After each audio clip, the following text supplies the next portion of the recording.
Hi, this is Kim Reads Urantia. Nice to see you. So we're going to read from the Urantia book, but first we're going to read from Light the Flame by Andrew Harvey. And this is September 29th. This one is from Saint Gertrude of Helfta. She was a German nun, a Benedictine nun, mystic, and theologian. She's a saint of the Catholic and Episcopal Church. She lived from 1256 to 1302. Okay. Right. Okay. St. Gertrude of Helfta. Oh, love, love, when will you lead my soul out of this prison and deliver it from the chains of the dying body? When will you lead me into my bridegroom's chamber, where I can be united with him in ecstasy? Love, hasten my nuptials. For you, I would die 1,000 deaths to live such bliss. All right. That's awesome. I'm thinking of, the spiritual orgasm. That's what they said here. Well, you don't have a body in heaven, so you can't have sex in heaven, right? So, but don't be sad, because you've never had a spiritual orgasm. You can probably have a spiritual orgasm without a body. Okay, I'm thinking, whoa, okay, what the heck? Okay, I forget who said that to me.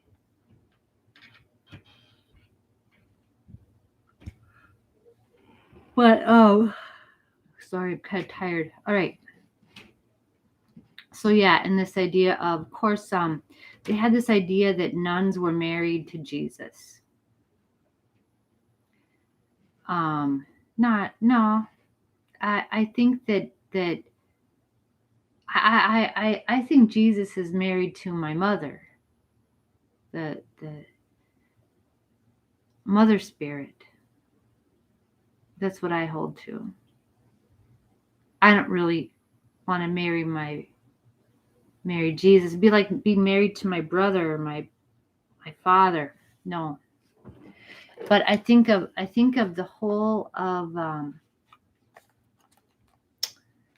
oh gosh, when we mature into light and life, and the whole Christian community, and not just the Christian community, the all of the faithful community, um, um, but the Christians specifically have this idea of their church is the one that's being married to God.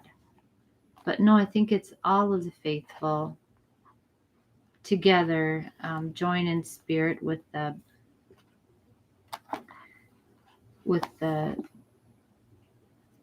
spirit of eternity, just everything. So, okay, but that's very interesting. Thank you, Gertrude of Helfta. Yep. Okay. For me, it's about the adventure. I want to go on exploring missions, and like the Star Trek Enterprise, go out there on. I don't want to be married to some, spiritual God, stuck in a bedroom. Okay, sex is okay, but besides all that. Anyway, all right, enough of that. This is not for children. This video is not for kids.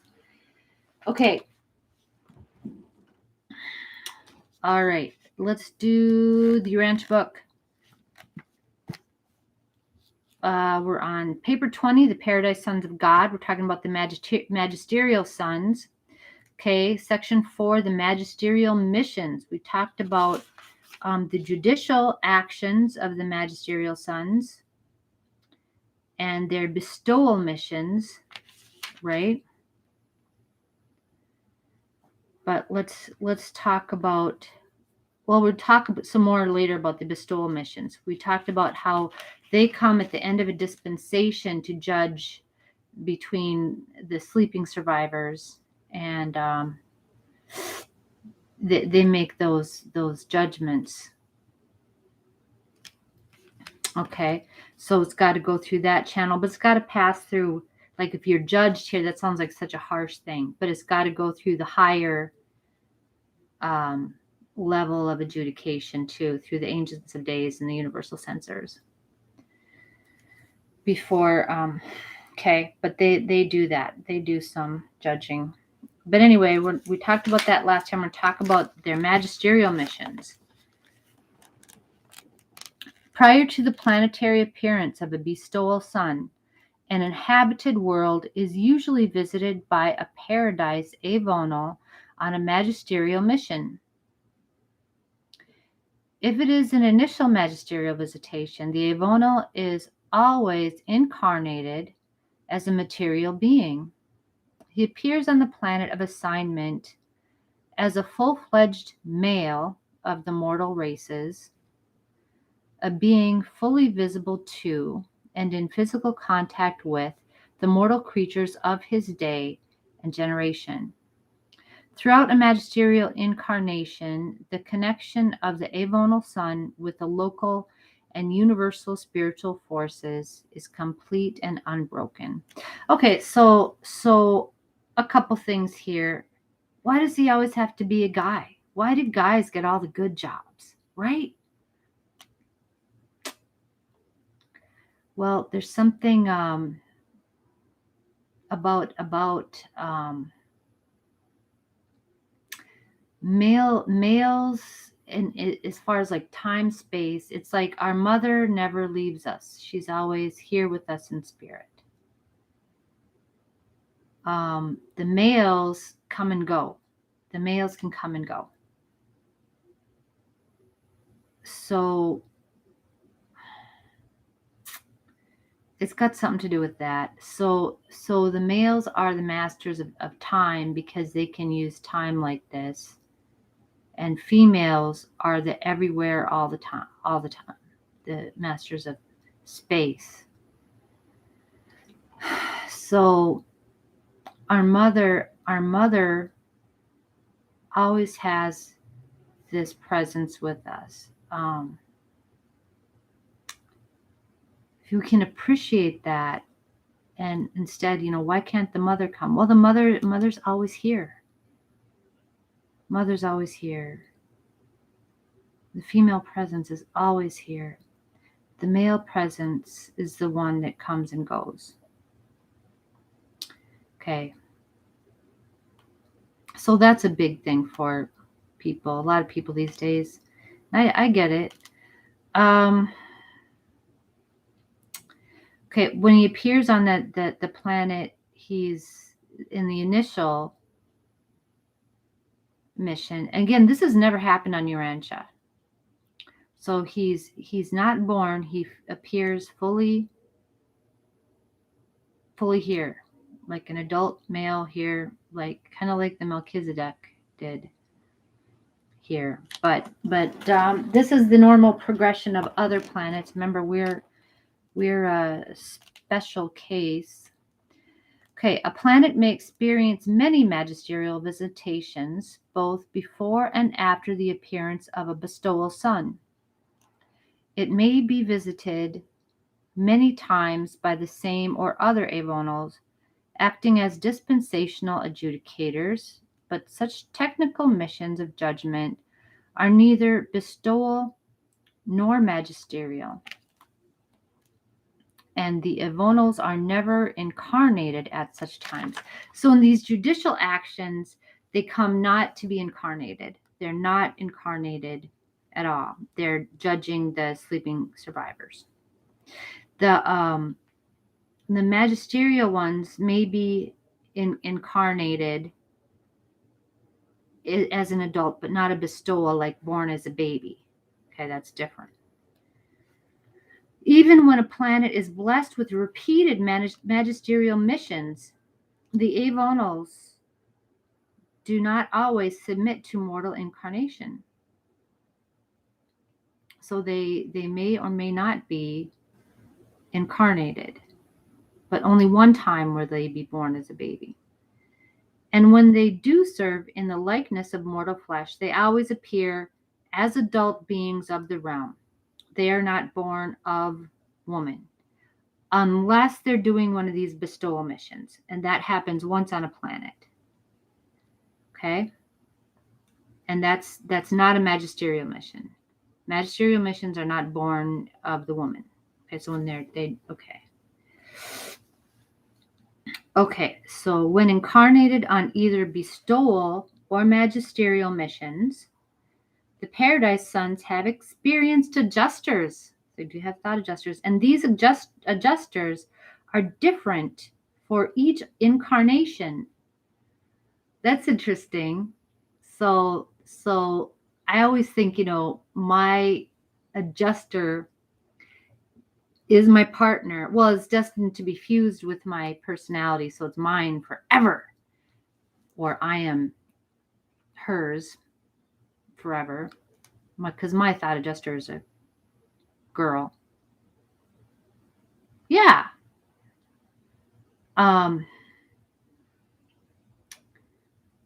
Yeah. So, but these guys here, they can go through several thought adjusters. That's a pretty neat trick. The adjusters that occupy the minds of the incarnated sons of God can never hope for personality through fusion with the human divine beings of their indwelling. But they are often personalized by fiat of the universal Father. Okay, so normally their thought adjusters come into ascending mortals' minds and they're fused. They like that. Yeah, they like being my partner. I like being your partner. Okay, so but they can be personalized just by the Father goes, ta-da, you're going to be a person because you've been just great. You're just okay. What do they do then? To go around talking about their experience of being a thought adjuster and all these great high beings. They're probably really like leaders of thought adjusters. Yeah, I don't know. Okay. Such adjusters form the Supreme Divinington Council of Directors for the administration, identification, and dispatch of mystery monitors to the inhabited realms. So they're leaders. They also receive and accredit adjusters on their return to the bosom of the Father upon the mortal dissolution of their earthly tabernacles. In this way, the faithful adjusters of the world judges become the exalted chiefs of their kind. Yep, very good, very good. Yeah, because when our body dissolves, our thought adjuster kind of splits and goes back to Divinington for a while to kind of report on their little mission.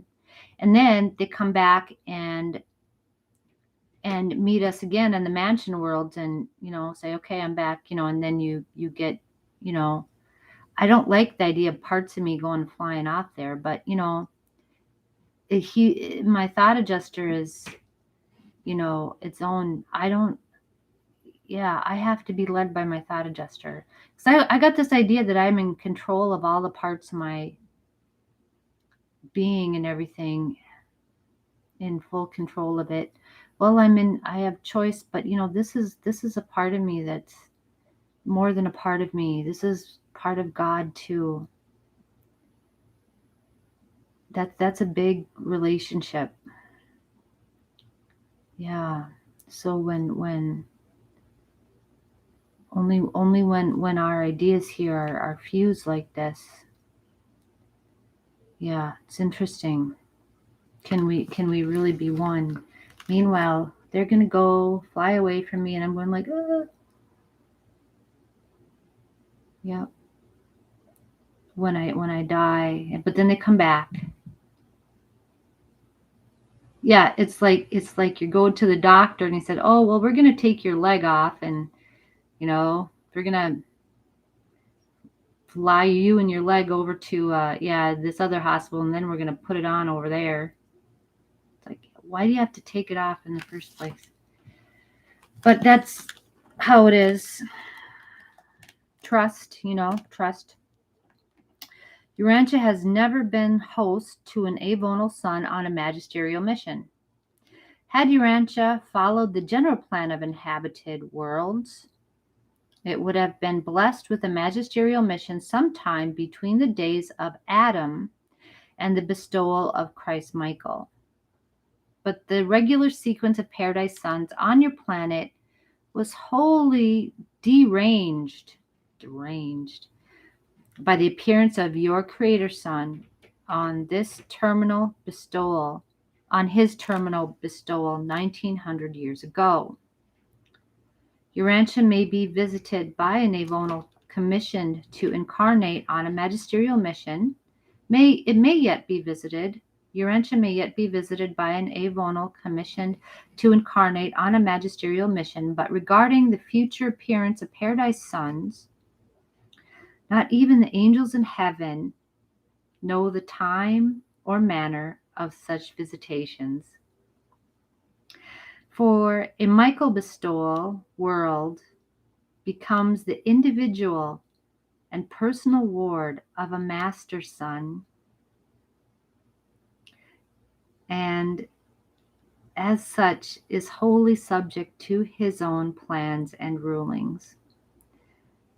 So we are under the wing of Jesus.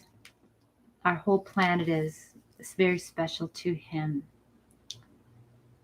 So we're so lucky. So, don't worry about all of this. We're going to survive in one way, form, or another here. So all this like, oh, the end of the world and all of this, hey, it's going to be all right.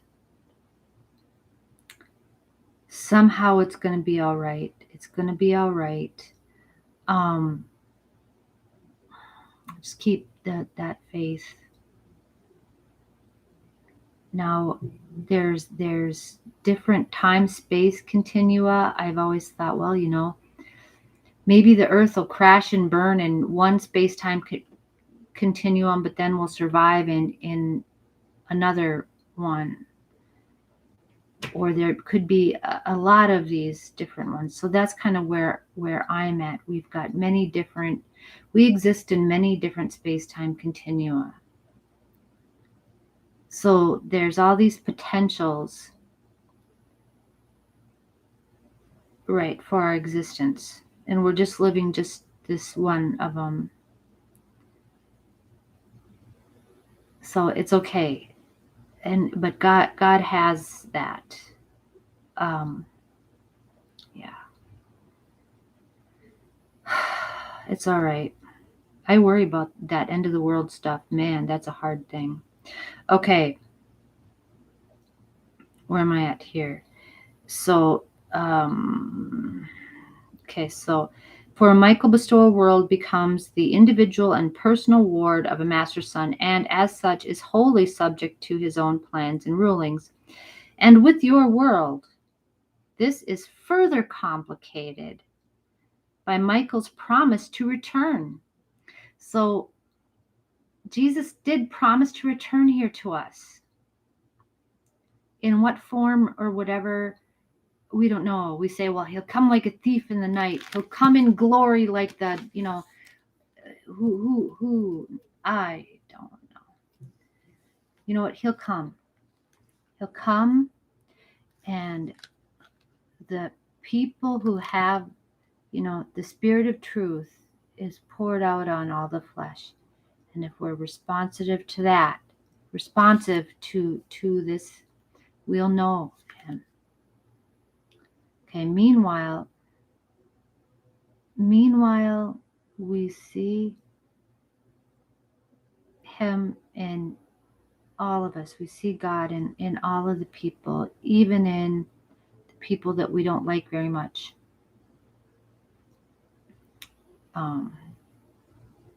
Yeah. Okay. So let's finish that up. Okay. It's complicated by Michael's promised return. Regardless of the misunderstandings about the Urantian sojourn of Michael of Nebadon, one thing is certainly authentic: his promise to come back to your world. In view of this prospect, only time can reveal the future order of the visitations of the Paradise Sons of God on Urantia. So, we don't know. He'll decide when to come back. It's his time, not ours. And I'm just glad to be, our whole planet is just under his arm, is just held by our Creator Son. So we're so fortunate. We can't forget that. Okay, we're very special. This is a very special planet, and we're very loved, very cared for. All right, that's it for today. I'm going to let you go. Thank you for being here. Bye.